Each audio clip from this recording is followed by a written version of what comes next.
읽고 듣고 생각하고 말하고 읽으면 달라집니다. 감성 인사이트 채널 최고의 페이지. 후, 반갑습니다. 반갑습니다. 자, 우리 여러분 소개 안 하세요? 지금 각자 소개 한번 하자마자 말씀드렸는데 너무 급하신데요. 자, 우리 유경철 대표님부터. 저부터요? 네네. 안녕하세요. 예, 저는 글을 쓰는 작가이자 기업에서 강의를 하는 소통과 공감 대표 유경철입니다. 네, 안녕하세요.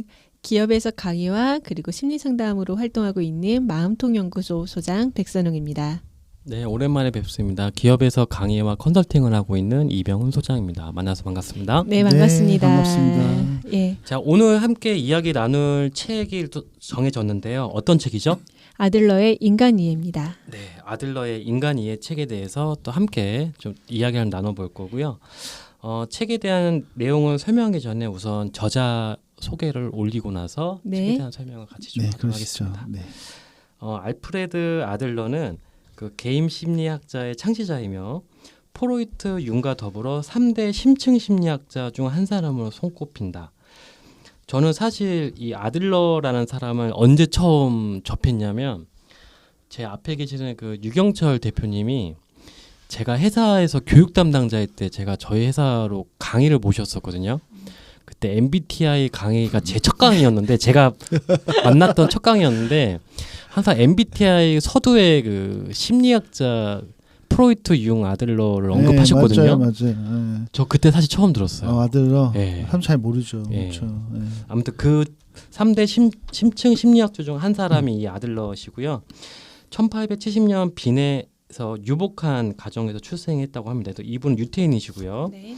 4남 2녀 중 둘째 아이였고요. 좀 신체적 결함이 몇 가지 있다라고 쓰여 있었습니다. 구루병 같은 걸 갖고 오셨던 것 같아요. 그리고 열등감, 보상심리, 인정욕구, 권력욕 등을 골자로 하는 이 아들러의 심리학은 이런 아들러가 갖고 있는 신체적 결함 그런 것들에 대한 경험에 기초하고 있다고 합니다. 아들러는 프로이트와도 함께 활동을 한 적도 있었고요. 근데 프로이트와는 또 견해 차이로 인해 결별을 했습니다. 그러면 프로이트랑 융이 결별한 것처럼 세 명이 다 연결이 되어 있네요. 연결되어 있어요. 그러니까 그 시대에 엄청난 심리학자들 세 명이 같이. 야, 전 몰랐어요. 시대적으로 같은 사람들이. 완전 대단하죠, 그렇죠. 예, 그런 분 중에 한 분이 바로 알프레드 아들러입니다. 뭐 네. 자세한 얘기는 책을 통해서 그냥 접해 보시는 게 더 좋을 것 같고 이 정도만 소개를 올리도록 하겠습니다. 책의 느낌을 얘기해 볼까요?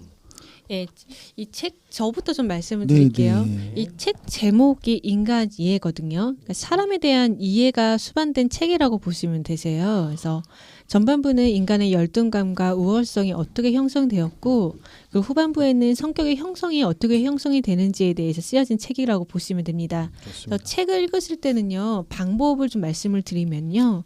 뒤에 해설이 나와 있거든요. 해설부터 먼저 읽으시고 책으로 읽으시는 게 조금 좋으실 것 같으세요. 네, 팁이네요. 팁입니다. 그래서 책은 저는 이 책에 대해서 저는 굉장히 좋은 책이라고 느껴지는데 그 첫 번째 이유가 문장에서 굉장히 힘이 느껴져요. 예를 들면 29쪽 서론에 이런 문장이 있거든요. 자기 안에서 무슨 일이 일어나고 있는지 그것이 어떤 원인에서 비롯된 것인지 알게 될 때 자신의 인식 능력은 훨씬 배가 될 것이고 그는 전혀 다른 사람이 되고 그 후로는 더 이상 절대로 자기 자신을 포기하지 않을 것이다 라는 문장이 적혀 있는데 이런 문장 자체는 심리학의 대가들만 있을 수 있는 문장이거든요. 굉장히 확실하죠. 내가 어떤 문제가 있는지 알게 되면은 나는 내가 성장할 수 있다라는 거죠. 내가 어떻게 인간이 어떻게 자신을 변화시킬 수 있는지에 대해서 문장 한 문장에서 굉장히 좀 파워풀하게 좀 작성이 되어 있습니다. 저 이 책을 읽으면서 어쩌면 인간은 공동체 안에서 이방인처럼 살아가고 있다는 좀 생각이 들었거든요. 낯선 사람처럼 우리가 살아갈 수 있겠다.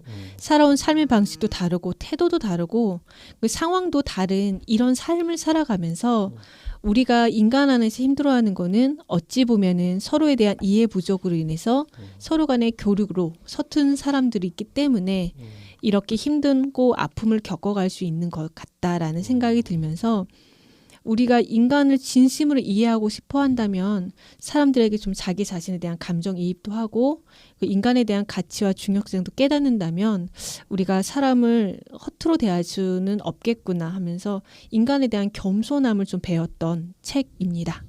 인간에 대한 겸손함을 좀 배웠어요. 아, 인간의 겸손함. 네. 저는 이 책 좀 재미없었어요, 사실. 네. 얘기하세요. 솔직하게 괜찮아요. 얘기해야지. 네. 솔직하게 얘기하죠. 네. 그러니까 앞서 말씀하신 백 소장님은 심리학에 좀 심취하신 네. 전문가분이셔서 이게 좀 재밌고 흥미롭게 읽히셨다면 그냥 일반인이 읽기에는 조금 좀 힘들었어요. 사실 좀 불편한 것도 좀 있었고, 근데 대신에 저는 이제 오늘 이 인간이의 책을 이제 진행을 제가 맡게 돼서 네. 좀 책임감이 있고 좀 남다른 의지를 갖고 사실 읽었거든요. 네. 그러니까 좀 책이 좋다라는 느낌은 그제서야 받았습니다. 아, 근데 그냥 꾸역꾸역 읽었어요. 예, 그냥 뭐 책 커버 좋네. 그래도 뽑아가지고 읽으면 이게 쉽지 않겠다라는 예. 느낌을 받았습니다. 결국 좋은 책이란 걸 알 수 있던 거네요. 근데 저는 아들러에서 좀 말씀하셨으니까 네. 저는 가장 최고의 페이지는 아닌데 저의 눈길을 확 사로잡았던 게 서문에 있었거든요. 맞아요. 서문이 참 좋아요. 저는 이분이 어떤 얘기를 하시냐면 진정한 인간 이해의 지식을 습득하기에 적합한 사람은 참회하는 죄인이라고 부를 수 있는 유형의 사람이다라는 얘기를 하시거든요. 맞아요. 그 이게 무슨 말이냐면 저는 이분이 무슨 말하는지 이해를 한 것 같아요. 그러니까 이론적으로 만약 연구를 하는 게 인간 이해를 제대로 할 수 있는 사람이 아니라 인간의 그 잡다한 그 5만 가지 군상들을 다 경험해보고 아파하고 힘들어하는 사람만이 그거를 제대로 이해할 수 있다라는 식으로 저는 이게 이해가 됐어요. 네. 저는 정말 이런 글을 쓰셨다라는 게 이분이 정말 고수구나라는 걸 여기서 저는 느꼈어요. 그러니까 좀 관심 있게 보이더라고요. 그렇죠. 저는 그 문장에서 무엇을 느꼈냐면요. 우리가 좀 전에 말씀하신 것처럼 잡다한 모든 것을 다 경험할 수 없잖아요. 그렇죠, 그렇죠. 그렇기 때문에 우리가 그 사람에 대해서 안다라는 건 정말 오만이라는 거죠. 그래서 사람을 대할 때 가장 중요한 자세는 겸손이라고 쓰여진 것 같았어요. 겸손. 맞아요. 저는 이제 아까 우리 얘기했던 것처럼 사실 세계 3대 심리학자를 얘기하면 프로이드, 융, 그렇죠? 그다음에 아들러를 얘기하는데 뭐 꼭 정답은 아니지만 같은 세대가 겹쳐져 있잖아요. 그렇죠. 그러네. 융과 프로이드도 사실은 융이 75년도 태어나 1875년이니까 나이가 비슷해요. 1870년이고 5년 차밖에 안 나요. 그러니까 아들러가 제일 어리네요. 그래서 그렇지만 거의 비슷한 시기에 그리고 프로이드는 나이가 좀 더 많지만 서로 경쟁하고 교감하면서 이 세 명의 심리학자들이 각자의 영역으로 따로 가잖아요. 네. 그렇죠. 교류하기도 하면서 안 맞기 때문에 찢어지고 네. 그러면서 더 완전 춘추 전국 시대처럼 훨씬 더 풍성해지는 심리학적으로 아주 발전하는 시대가 그래서 아까 얘기했던 우리 비교나 갈등이 이때 폭발하는 것 같아요. 그러니까 서로 비교하면서 더 잘하려고 노력하고 또 자기의 이론을 더 발전시키고 뭐 이런 게 그 시대에 있지 않나 생각이 들고요. 그다음에 저는 미움받은 용기라는 책이 예전에 우리 베스트셀러였잖아요. 그게 거의 뭐 100만 권 팔았을 거예요. 그 책은 되게 재밌게 네. 읽혔던 기억이 나요. 그게 이제 아들러 심리학을 일본에 있던 작가가 사실은 풀어 쓴 거예요. 대화하는 형식으로 해서. 근데 굉장히 잘 썼어요. 그래서 되게 이해가 쉬웠는데 뭐 나중에 알고 보면 사실 그 아들러의 개인 심리학만 있는 건 아니고 다른 심리학도 같이 좀 짬뽕을 해서 굉장히 잘 포장한 책이거든요. 네. 어쨌든 뭐 그 책을 읽으면 아들러 좀 이해할 수 있는데 대신 이 책은 그렇게 쓰여진 책은 아니에요. 그러니까 쉽지는 않아. 그래서 우리 이병헌 소장 얘기한 것처럼 그냥 이것이 아들러 한번 이해해볼까? 뭐 재밌겠는데 하고 읽으면 망친다. 그렇죠. 단 작정하고 뭐 그래서 오늘 우리 같은 이렇게 네. 하는 거라든가 아니면 내가 정말 심리학 공부를 한다거나 아니면 심리 상담을 한다거나 그래서 이게 필요하다거나 아니면 뭐 기본적으로 알아야 된다고 하는 사람들은 꾸준히 읽어야겠죠. 그렇게 끝까지 읽어내면 굉장히 유용한. 네. 그렇죠. 그래서 그냥 가볍게 읽을 사람은 안 읽어도 좋겠다. 그렇지만 정말 아들을 한번 정말 진지하게 파야겠다. 책이 많이 있어요. 여러 가지가 있으니까 네. 이 책을 시작하지 말고 좀 더 쉬운 책부터 시작하면 좋을 것 같은 생각이 좀 들었어요. 어쨌든 아들러를 이해하기 위해서는 가장 중요한 책 중에 한 권이 아닐까 하는 생각이 듭니다.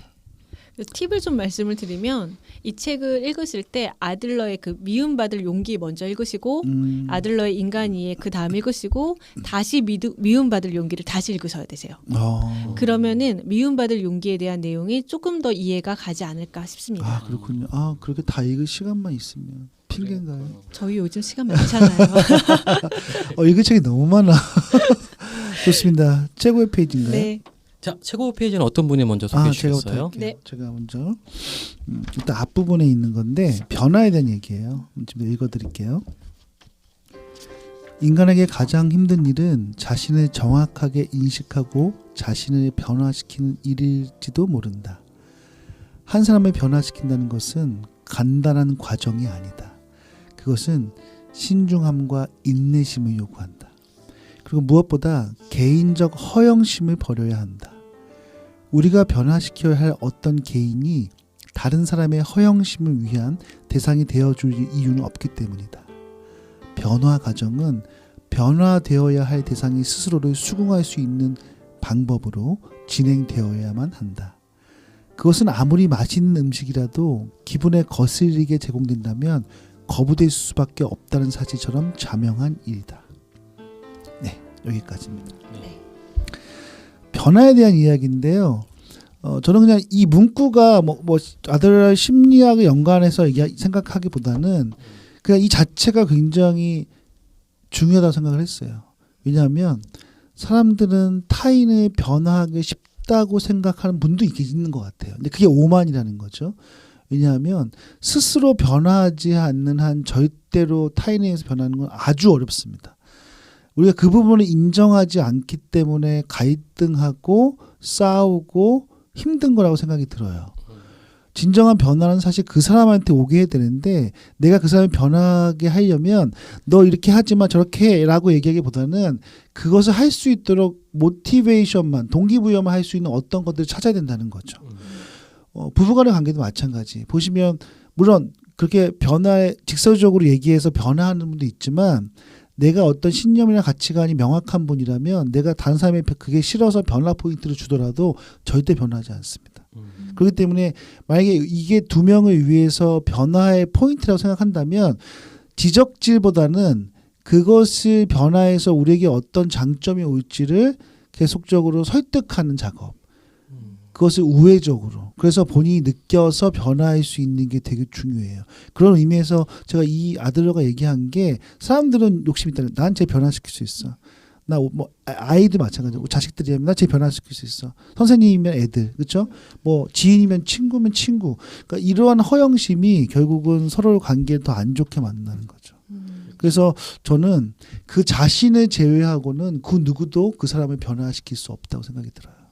아무리 뭐 유명한 아무리 뭐 성인 뭐 이건 예수님이 와도 안 돼요. 예수님 안 돼요. 예수님이 눈에 안 보이잖아요. 종교적인 얘기 좀 위험했다. 좀 위험했나요? 네. 어쨌든 네. 어때요? 변화 누군가에 의해서 변화 좀 하세요. 어떠세요? 변화가 가능하지 않나요? 누군가에 위해서? 아니 누군가에 의해서 내가 뭐 얘기 막 해서 이거 변했으면 좋겠어. 하면 변해요? 그 말을 들었을 때 타당하면 좀 변하는 것 같아요. 오. 타당할 때. 여기서 보면 얘기하잖아요. 그러니까 내가 스스로 그걸 인지하고 변화해야겠다는 동기부여가 되면 변한다는 거죠. 그쵸. 근데 그렇게 되지 않은 상태에서 내가 일방적으로 얘기했는데 이 상대가 받아들이지 않아서 그럼 변하지 않는다는 거죠. 그러면 맞아요. 그런 얘기. 동기부여가 아니라 어떻게 보면 조언인데도 그쵸. 결국 받아들이는 사람이 따라 다른 거죠. 따라 다른 거네요. 저 말이 맞고 내가 저거에 대해서 변화를 해야지만 나에게 좋을 것 같다 생각이 들면 그거는 괜찮아요. 지가 뭔데 어디서 지적질이야. 맞아. 이러면 그렇죠. 거부가 되는 그런 거고. 경우가 되게 많잖아요. 네. 우리 그다음 백 소장님 네. 최고의 페이지 한번 들어볼까요? 저는 233페이지에 있는 공격적인 성격의 특징에 대해서 좀 말씀을 함께 나누도록 하겠습니다. 네. 인정받고 싶어하는 욕구가 극심해질수록 정신생활에는 긴장감이 높아지며 인간은 권력과 우월성의 목표를 더 강하게 의식하고 그 목표에 도달하기 위해 훨씬 더 치열하게 노력한다. 그의 삶은 커다란 승리에 대한 기대로 가득해진다. 그런 사람들은 삶과의 연관성을 잃어버리고 자신이 다른 사람들에게 어떤 인상을 주는가, 남들이 자기를 어떻게 생각하는가에 대해서만 신경 쓰기 때문에 냉정해지기 어렵다. 그로 인해 행동의 자유는 심각하게 제한되고 그에 맞는 성격 형태가 나타나는데 그것이 바로 허영심이다. 모든 사람에게는 허영심이 아주 작은 흔적이라도 있다고 말할 수 있다. 그러나 자신의 허영심을 공공연히 드러내면 별로 호의적인 인상을 주지 못하기 때문에 대부분 감춰져 있거나 여러 다양한 형태로 위장하게 된다. 보기에는 매우 겸손한 자세를 갖고 있어도 마음 깊은 곳에는 허영심이 자리 잡고 있을 수 있다. 어떤 사람은 매우 허영심이 강해 다른 사람의 평가에 전혀 신경 쓰지 않는 경우도 있고 또 거기에는 너무 연연한 나머지 자기에게 유리하게 이용되는 경우도 있다. 여기까지입니다. 내 얘기하는 것 같아. 딱 얘기 듣는데 내 얘기하는 건가? 약간 소름 돋지 않아요? 네, 소름 돋았어요. 지금. 저는 저희가 강의를 다 세 명이 공통의 강의를 하시잖아요. 네. 이 문장 읽으면서 약간 회고록처럼 저희 지나간 일을 좀 돌이켜 보면서 강의할 때 내가 되게 인정받고 싶어하는 그런 욕구에 의해서 강의장에 서 있고 그런 욕구가 극심해질수록 저희 긴장감도 굉장히 높아지는 것 같아요. 그래서 그런 생각이 들면서 내 인정 욕구가 극심해지고 그럴수록 내 정신 건강도 긴장감이 높아지겠구나. 근데 이게 더 발전되면은 허영심으로 갈 수 있겠구나. 이런 걸 좀 조심해야 되겠다라는 생각이 계속 들었어요. 그래서 이 부분이 저한테는 최고의 페이지로 느껴졌습니다. 네, 아주 좋네요. 네. 자, 마지막으로 제가 네. 뽑은 최고의 페이지 한번 말씀드릴게요. 요 책이 저는 예전에 샀던 책이라서 구버전이고요. 네. 여기 백소자님과 유경철 대표님은 좀 신버전을 읽고 계신 것 같아요. 네, 출판사가 조금 다르거든요. 그러니까 울륜문화사가 있고요, 일빛 네, 출판사가 있습니다. 저는 일빛 출판사 책으로 기준으로 페이지 176페이지고요. 잠깐 말씀드릴게요. 제목은 다름 심리학과의 차이점입니다. 아들러의 심리학이겠죠. 인간의 본성을 이해하려는 시도는 뚜렷한 방향을 의식하지 않고도 이루어질 수 있다. 일반적인 방법은 한 사람의 심리적인 발달 과정에서 몇몇 지점을 찾아내어 그의 유형을 확정하는 것이다. 예를 들어 생각하는 사람과 행동하는 사람으로 나눌 수 있다. 생각하는 사람 유형은 생각이 많고 상상하는 것을 좋아한다.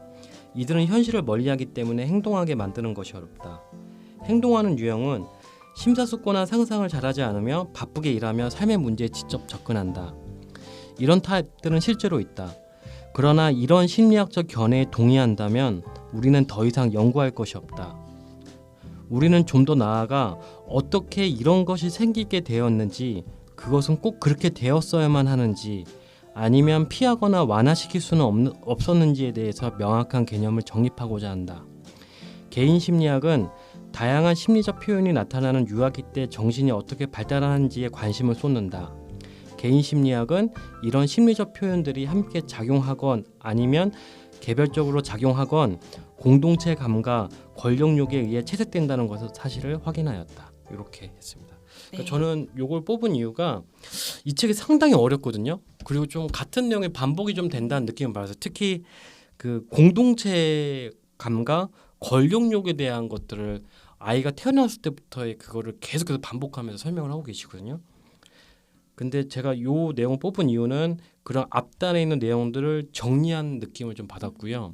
그 다음에 앞서서 지금 이 아들러가 약간 비판하고자 했던 게 저는 약간 MBTI 같은 성격 유형론을 비판하고 있는 듯한 느낌을 받았어요. 그러니까 어떻게 보면 잠깐의 한 순간에 진단해서 유형화하는 작업들을 하잖아요. 그러니까 그 자체를 비판하는 게 아니라 결국 그거 방법론은 그 결과값으로 이제 뭔가를 활용하려고 하는데 이 아들러라는 심리학자는 왜 그런 결과값이 나온지에 대해서 한층 더 들어가려고 하는 노력을 묘사하고 있는 부분이었습니다. 그래서 저는 되게 흥미롭게 좀 이 글을 읽혔던 것 같아요. 네, 이상입니다. 자, 시간이 좀 많이 흐른 건가요? 예, 이제 1부 이제 종료해야 될 것 같아요. 네네. 그렇죠? 그럼 1부를 끝내고 2부에서 보도록 네, 할게요. 좋습니다. 네, 읽고 듣고 생각하고 말하고 읽으면 달라집니다. 감성 인사이트 채널 최고의 페이지. 2부에서 감사합니다. 고맙습니다. 뵙겠습니다. 네.